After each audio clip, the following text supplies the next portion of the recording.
Pulpito o entablado, si Kristo ba ang sentro o ang sarili sa likod ng mikropono?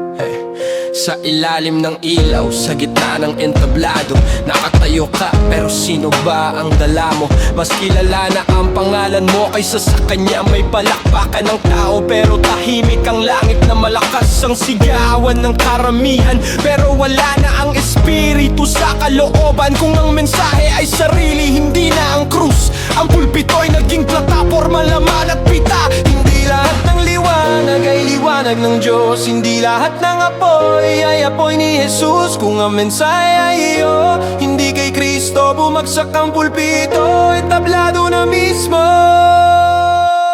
Pulpito, entablado, sino ba ang pinapapurihan mo? Kung tao ang pinararangalan at si Kristo'y natatapunan mo. Pulpito, entablado, kung palakpak ang hinahanap mo, ang espiritu'y natutulog sa loob mo. Dahil ang laman ang nag-aari sa'yo.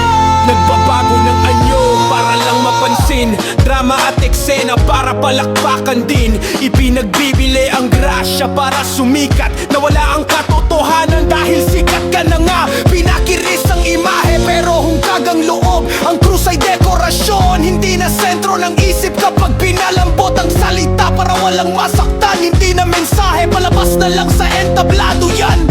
Kung nagtatago ka sa yabang at takot, hindi mo tinanggap ang grasya, buot ganap. Hindi ka nagtiwala sa kapangyarihang tapos na. Dahil ang laman ay gusto ng ilaw, puri at pangalan lang. Hindi naghanap ng spotlight ang espiritu. Si Kristo ang itinataas, hindi ang sariling ngalan mo. Kailangan siyang tumaas at ako'y bumaba. Pulpito, entablado, ang bunga ang malinaw na patunay. Kapag si Kristo ang itinataas, ang puno'y nabubuhay, namumunga at entablado. Ang katotohanan di kailangan ng yabang, ang espiritu ni Kristo laging siyang itinuturo, hindi ang tao.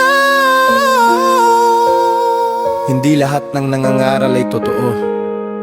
Ang bunga ang siyang magpapatotoo.